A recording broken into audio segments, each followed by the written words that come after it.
This is rather obviously a fusion dish because turkey, bacon, and Brussels sprouts are not ingredients you find in any traditional Indian curry. The flavor is quite different from any curry you've ever had. It is really delicious though. However, to fully enjoy this, there are two caveats. First, make this 2 to 3 days ahead of time and refrigerate it. Many curries improve on reheating, but this is very much important here. Second, normally I'm a huge fan of cold beer with Indian curries, but to fully enjoy this, you have to try it with a dry red wine.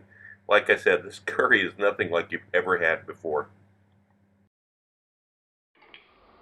Begin by making deep cuts into the turkey leg all the way down to the bone. This will enable the spices to penetrate all of the meat.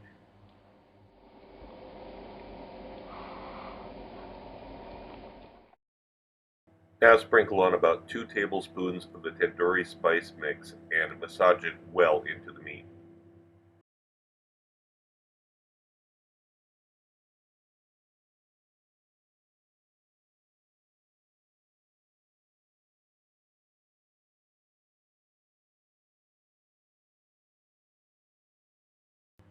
Now lay your strips of bacon over the top of the turkey leg. Use thick pieces of bacon. Don't use thin bacon like you usually get those kinds of pre-cut rashers, otherwise it'll burn during the cooking process. Once you've got the bacon laid out, add about another tablespoon of the tandoori spice mix over the top of the bacon. Then put the lid on and begin the braise.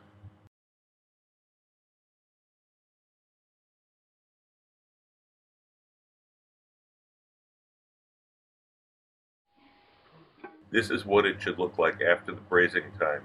Feel it to make sure that the meat is tender. Now pass the liquid that was in the braising dish through a strainer into a fat separating pitcher. When the meat is completely cooled down to room temperature, remove the strips of bacon and begin peeling the meat off of the bone in chunks. Be careful that you don't get any of the bones, little bones, or any of the strips of hard connective tissue that is part of the turkey leg. You'll have to be careful about this. You do not want large chunks of bone in your final dish, of course, so watch it. Use your fingers to find all the bones.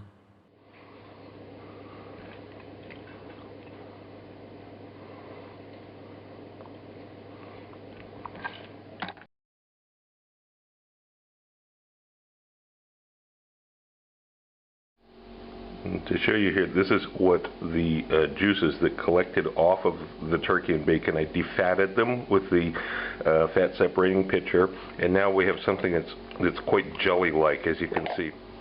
Now, the next day we have the turkey and bacon that was cooked as explained before. The onion, I'm using white onion in this case. You can use yellow onion, it's fine. This is a very complicated issue I'll try to address in the third volume of my cookbook. I have the tandoori spice mix. This is the one I made myself. You can purchase one, it'll be okay. Make it yourself, it'll be better. Cardamom pods, garlic cloves, about 22 grams. Ginger I'm going to grate later. Green chili I'm going to slice up later. And I've got tomatoes here that have been blanched and peeled. There's no skin on them, and also removed the stem ends. This is 300 grams. I have a pan here that's getting hot. Now you can use ghee for this. Ghee would be traditional. I'm actually going to use vegetable oil because it won't make any difference in this dish, and I tell you that from experience. I've made it both ways and tried it side by side. I cannot taste the difference in this dish. So save yourself some time and money. If you have ghee and you want to use it, go ahead, but not gonna accomplish anything. I put the onion slices in here. You break it up like this into nice rings. While the onions are cooking, dice up the chilies and cut up the garlic. This is important to do ahead of time. Cut it into small pieces, but don't put it through a garlic press. Don't mince it. Don't use one of these god-awful jarred solutions of ginger and garlic. And onions have been cooking for about 10 minutes now, just a little bit over. Now I'm going to add those green chilies.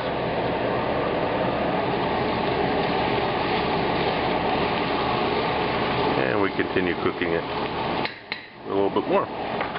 In here. And then 5 more minutes. Now we add the garlic and the ginger, which I've since grated. I'm going to cook this just a little bit. It's been 3 more minutes now, and there's some fond starting to form on the bottom of the pan, some fairly serious fond. I'm going to add those tomatoes that have been peeled, and the moisture coming off of this will help dissolve the fond.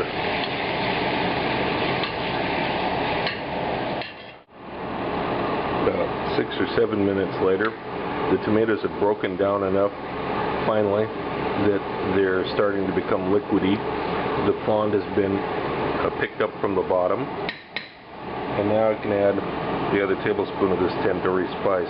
Now, the tandoori spice you made yourself at home, if you made that, does not have any red food coloring in it. The stuff you buy does have a dried red food coloring. So I'm actually going to add a few drops of red food coloring to this. You don't have to. It's up to you. But it gives it a better look at the end.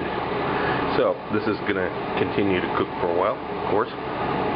We need to make this masala, and the heat is still on 5. It's always been on 5 throughout this, and this will take quite a while.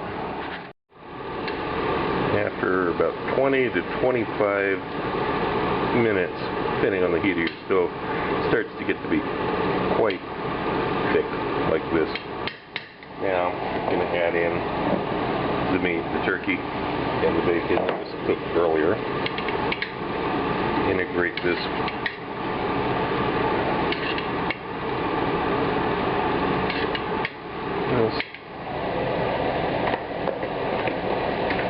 And then this gelatinous stock. You don't usually use stock in Indian food, but this isn't a traditional recipe, that's for sure.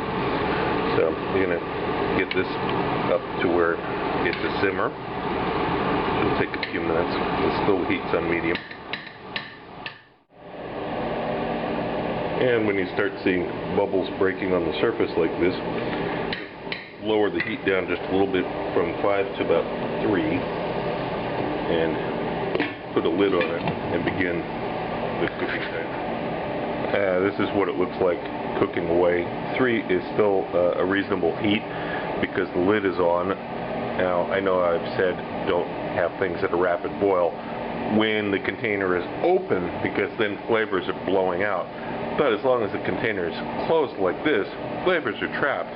So a fairly rapid boil will accelerate the cooking process without any deleterious effects. Now, after 20 minutes of cooking like this, now I'm going to remove the lid. And because now heat can escape out of the top, the simmering will slow way, way down. And I've still got the heat on 3, but it's going to cook much slower now. Now, after it's simmered for 10 more minutes, still the heat is on 3.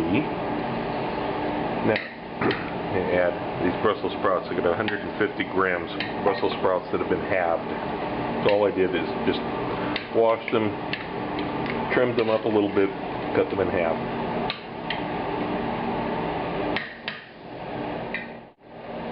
After 10 more minutes, I'm going to add the cilantro, the minced cilantro to it. And I tasted it. It needs more salt. You should do the same thing. It needs about half a teaspoon of salt, something like that.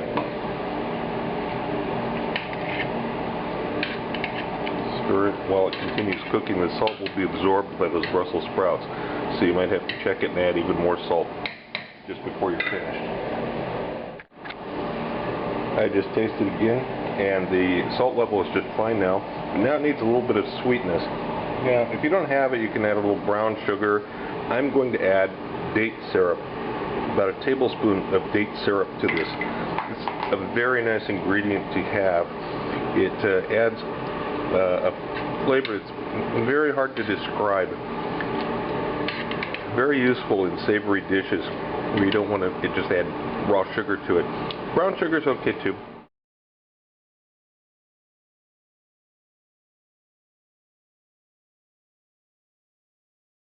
To really appreciate this dish, you need a dry red wine with it, and I recommend Altamas for this. It's perfect.